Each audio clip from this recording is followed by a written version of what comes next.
Hello guys, welcome back to another app video. Am I centered? No, I'm not. Welcome to another app video. Today I'm going to be sharing 3 apps with you guys. The apps that I'm sharing are all still in development, which means you have to enter a beta or a waiting list to be able to get in. These 3 apps that I've been testing out are all apps that I really have been liking and I think hold a really promising future. So let's get into it. So the first one is this browser that I'm using. Actually, it is called Arc. So as you can see, I have my Notion open here, and on the left you can see there is a little sidebar thing. You can hide it obviously, but also I like to have it open because my monitor is quite big, so I don't need to save space. So here you have 8 pinned tabs. As soon as I click on it, it opens that tab. So these are all the pages that I open often. So this is my Gmail, my Notion, YouTube, Twitter, Ko-fi, Shopify, and then my Linktree and my shop, which also I did a little illustration banner for. And you can also check out my sister's new ceramics collection. They're also cute. I also have a new sticker.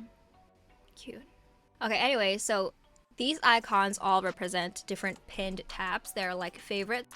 But what I like about it is that it's so instant. So the moment I click on it, it's already loaded and ready for me to use. But this does not make the browser clunky at all. And it operates so quickly. And the tabs under here are also pinned, but they're not in the icon form for a couple of reasons, because there are only 8 slots for these, so I have to put them here. Another reason is that maybe I'm not familiar with their icon yet, so that is why. So under here you can see I can type Command T to open a new page or search in any page. You can also check your extension and open a new easel. And let's get into what an easel is. So an easel is basically, as it says, a scrapbook for the web. So you can create anything. So for this, maybe I'll say inspo. And I can put some photos in here. So maybe this photo of Bean I'm really inspired by. Just do this. Add a little text. And it will be on this sidebar. So as I'm browsing the internet, I can click open inspo to do this, and I don't need another app. So everything I want to find is at arm's reach. Other things include folders, so I could put all these inside a folder, but I don't like them to be hidden, so I didn't put them in a folder. And they also have notes, which is all written text notes. They also have these formatting tools, so depends on if you're a visual learner or a textual learner. You can choose your different tools. And then we have Boost, which I don't know what it is. So this is obviously a more advanced feature where you can change the style of the websites you're visiting. So but I don't do that. In the corner here you can see the downloads I made. It's basically the downloads folder. You can see it also includes the notes and the easel screenshots. This is downloads. What is this? This is my desktop, and this is notes and easels. So that is basically it for this browser called Arc. I really like it because it's really clean. It also uses all the Chrome extensions, so if you're used to using Chrome extensions, you can use them. The main thing that I like about it is just that it's really quick because of the sidebar, and it's also really clean. You also have this little account card thing, which is really nice. You can randomize it until it shows the colors and the title that you want. See, I download it and you can see it here. It's so cute. Supreme Gatherer. That's me. Also, if you play something, so for example, let's play something. You can see there is a little controller here that shows you where you're playing and the controls. You can also control the volume, which is really nice because sometimes you're like looking for the page that is playing something and you want to turn it off, or you just want to quickly change the track, but you don't want to jump to that page. This is really nice for that. The way you can join Arc and download it is that you go to the website and then you fill in this little form, and then when they're ready for you to test out this app, they will send you an email with the link to download it, and that's how you can test it out. Okay, on to the next one. Oh my god, my desktop. Okay, on to the next one, which is one of my favorites recently. You guys know how much I like exploring second brain apps, and this is one of them. It has a little bit of a learning curve, but I don't know why I never mentioned the names of the apps that I'm talking about. It's called Capacities, and this is one thing that frustrates me because I cannot, for the death of me, remember the name of this app because it's so long and it's not catchy at all. So yeah, it's called Capacities. If you learn it, it's worth it. I promise. So the main space that you open on is a daily page. So what is different from Obsidian, Logseq that I both use daily notes on is that it has these 3 days monthly layouts, which I think is so nice. You also see a little calendar here, which shows you on which days you have written an entry for. So today is the 14th, so it only shows that. The date is formatted in a way that I like it. I really like it when it shows me the day of the week. And then you can also add some tags here. I'll get into that later. Here you can see I have the time and then a WhatsApp icon. This is because they don't yet have a mobile app. So if you want to input stuff from your mobile, you have to do so via WhatsApp or Telegram or email. And I thought that was a little bit stupid at first, but I actually find it kind of nice because when I was using Notion, for example, for my daily notes thing,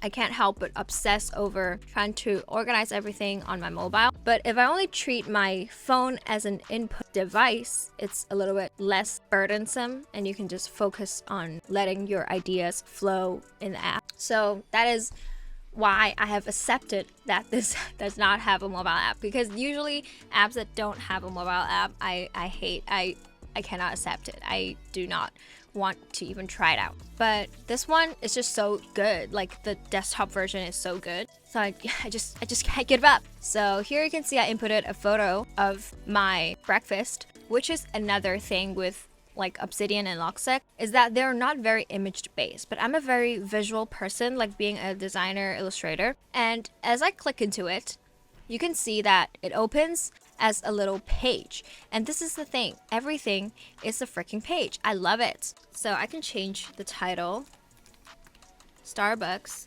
and then tag it breakfast. So whenever I click into breakfast, I can just see whatever is tagged breakfast, and you can see how that is useful later. So let's look at some entries from the past. So for example, I have all of these tags in this page, and it tells me that is in text instead of this page, entire page is tagged that, because that would be really sad if the entire page of September the 13th is tagged depression. That would be really sad. I can see that it's only one line that's depression, you know, that's it. That's a little differentiation. So here you can see I saved a link to my daily page, and I can actually show you how I did that. This is my little inbox thing for the thing, and I just sent the link to that. I just sent the link that I wanted to save. I can hashtag wishlist because I wanted to buy that case. So the moment I click on this tag, I can see everything that I tagged wishlist. I don't know why there are two, but. And then here I also have a little tweet that I saved. I can open it on Twitter, and I also tagged it productivity. So every time I click into productivity, I can see what I tagged productivity. And the nice thing is that the tags are really pretty, and that is also a really important thing in my life. And here you can see what I created on this day. So it is the 13th. I created the page Eternals because I was watching Eternals with my sister. So here we can see we can get further into this app, which is the kind of second brain kind of part. So here you can see it belongs to the media type. So here you can see in the sidebar, media. It is also a movie, so it is in the movie collection. As you can see, I have a lot of different media saved in here. Typed a lot of shit about it just so I can show you guys. Actually, no, because I love typing stuff. So I have different collections, and the interesting thing is that you can save them to more than one category. So Hunter x Hunter is an anime, and it is a TV show, and it is a manga. So I can save them to a lot of collections. So it's kind of like tags, but it's not exactly like tags. It's like a little folder, but you can put one thing into different folders. And this is the hierarchy that I really enjoy using. So some of you might ask, why not just use tags to do the same thing? Because like you can just tag the same show, like, oh, it is a movie, it is a show, it is whatever, a manga. But this is the difference between collection and tags in my mind, because collections is what category something is, and tags is how I would describe it. So for movies, for example, I use tags for its genre, so how I would describe the movie. It's a horror movie, it's a comedy, it's a romance movie. Collections is more for categories. So it is an animation, it is a movie, it is a TV show, the medium.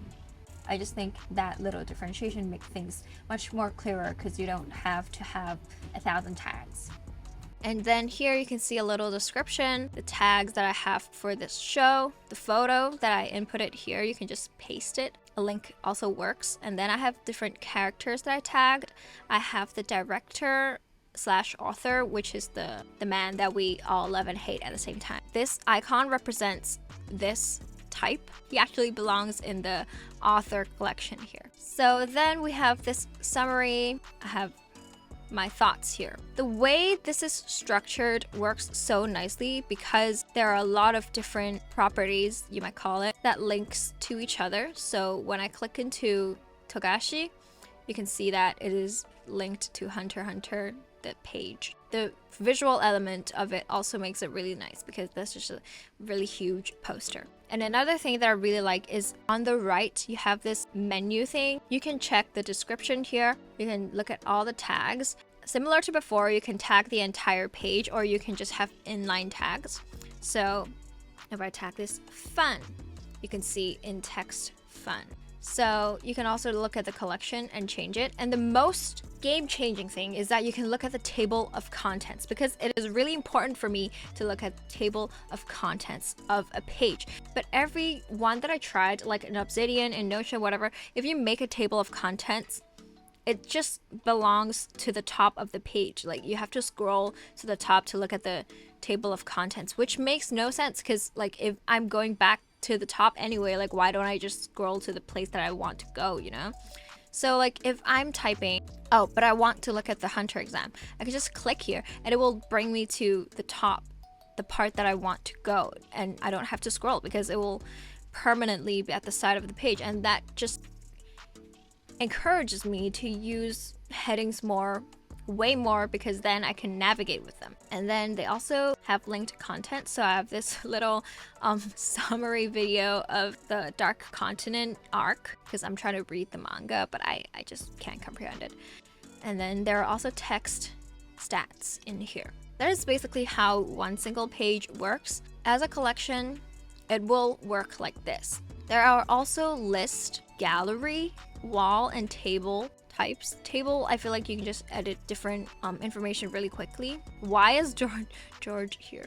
I like the wall one because I can read more text. You might be a little bit confused as to what types are. So there are a couple of built-in ones. Here are the ones, the 5 ones. Tweets, images, pages, tags, web links. So pages will be every page that you didn't put into any other type.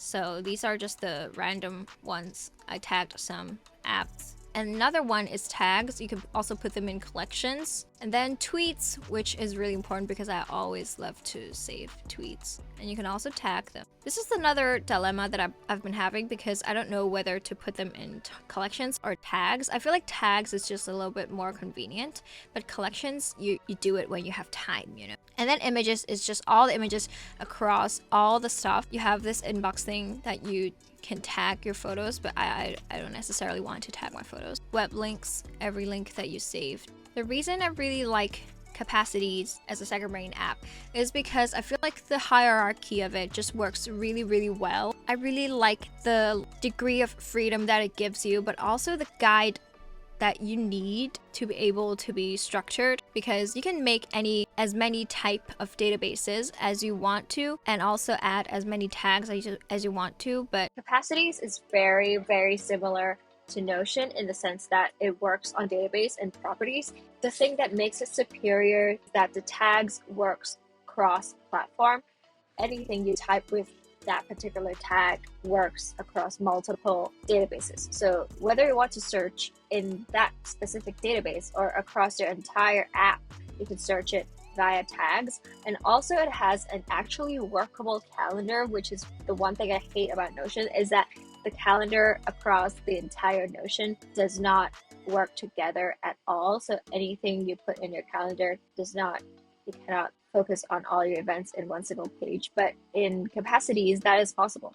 And task management is also coming soon to Capacities. So that is one thing that I'm also really looking forward to, that I have been asking for in Notion for a very long time.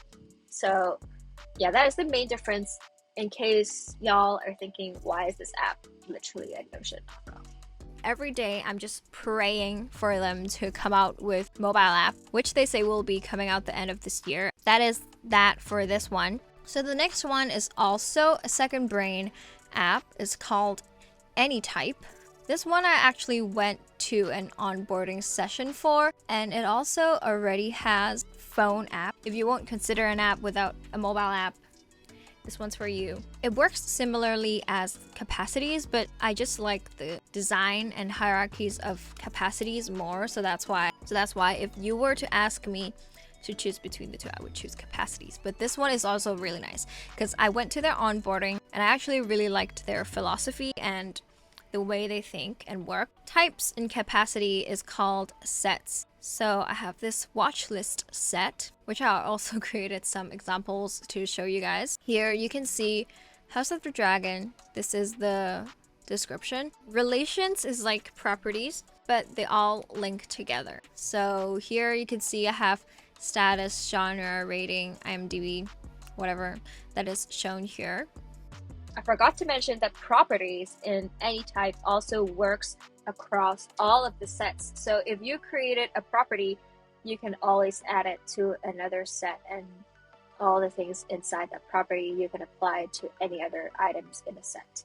I don't know if that makes sense, but it is how it works. And then they also have this table of content. Again, not as nice as Capacities because it shows only at the top. And then I also made pages for each of the characters and then some text underneath. And the cute thing is this page is a basic page, but you can also make a profile, action, or note page. So what a profile page looks like is this. This is my profile page. This is a rounded icon of myself. And you can see I'm human. This is my birthday. This is where I'm based. These are my pronouns. So you can add all your context here with a nice little rounded context sheet. You can open any page as a graph and you can look at how each thing connects. So here you can see there are arrows which represents the direction of the linking. Some are bi-directional, some are only one directional. You're insecure. So here you can see House of the Dragon. You can see all these stars, characters, and then this YouTube video that is linked to the date that I watched this video. Some tasks, really like how it shows if you have finished the task. And then you can also look at GoPro, and its brand is GoPro. Fujifilm X-E4, and its brand is Fujifilm. And this is something that I haven't really seen in other graph database apps. They don't really tell you what the relationship is between pages, but in this one, it shows you pretty clearly. So you open it and the relations in it, you can tell that the brand is Fujifilm. And this makes it so much clearer because, for example, in House of the Dragons, you can see it's linked to a lot of things, but at first glance, you can't really tell why it's linked together. So that's why some text in the linking just makes much more sense for you to recognize what the relationship is between the pages. I don't even know if Capacities has a graph thing because I haven't opened it before. They do have a graph. They do have this one. Oh my god, I was lying to you guys. They do have the same. Oh my god. Just gets better. Just gets better every time I look at it. Anyway, I really like how both of these apps does graphs, apparently. Also, I'm not sure if Obsidian or any other graph apps have plugins that makes that linking label thing available. enable possible, but I just haven't seen it. Bad thing about it is that it doesn't have daily notes, but that you all know that is really important to me, and it's stupid that I have to type this date by myself. I don't like it. But other formatting things is basically the same, and you can also tag all the relations, change the layout of the page right here. Works basically the same. It really depends on what you prefer. The one nice thing is that it has a better task management. So for example, Friday 9th of September, I've made some tasks that I have done. I can check off whatever, but I can just see it in the task tracker. Again, you can see the due date, you can set the status, priority, you can add way more properties to your tasks, and they're all just in a hub no matter where you create it. This is something Capacities don't have. They have promised a little task management thing in the future, but it's not available yet. So if this is important to you, you should try this app out. In my opinion, Anytype has a steeper learning curve compared to Capacities. If you're into this system, you will really like it. Visually, I think Capacity is way more organized and clear in how its hierarchy works. I spent a long time in Anytype trying to figure out how it works. You know, there are goods and bads in both of these apps. Capacities doesn't have a mobile app and Anytype has one. Capacities has a better organization system in my opinion. So it really depends on what you like. Another thing that I think Capacities is more superior in is that you can't tag things in line. You can only tag them in relations, which makes it more of a limitation on how you organize stuff. So that is why I have these two apps, these two different yet very similar apps. I want to make it clear that I don't use both of these apps at the same time because that would be a huge overlap in functionality. So I only use Capacities out of these two apps, but I've been trying out a ton of apps just because that is my passion. And I find it really fun to explore different ways to think and organize thoughts. So I just wanted to make that clear in case y'all think I'm crazy and duplicate my information in different apps every day. As I said before, these three apps are all free, so you can go try it out, join the wait list, wait a little bit because I know how frustrating it gets when you sign up and then you just keep refreshing your email waiting for that download link. But I swear it's worth it. Capacities doesn't have a wait list. I believe you can just get started right away. I think it's really worth it for you guys to try it out. They're all free, so why the fuck not? And I'm just so happy that a lot of these app designers, engineers just share the same mind as I do. Like the way that they organize things is this exact way that I like to organize things, which is such a miracle because I really need an app like this because, you know, I have no brain. So I hope you enjoyed, and I hope that wasn't too confusing because I know how complicated it is, but I promise once you have an account, you try it out, spend some time on it, maybe half an hour, you will realize, you will work out how it works and it will be worth it. I promise. So yeah, I hope you enjoyed this video, this short one, and I'll see you next time.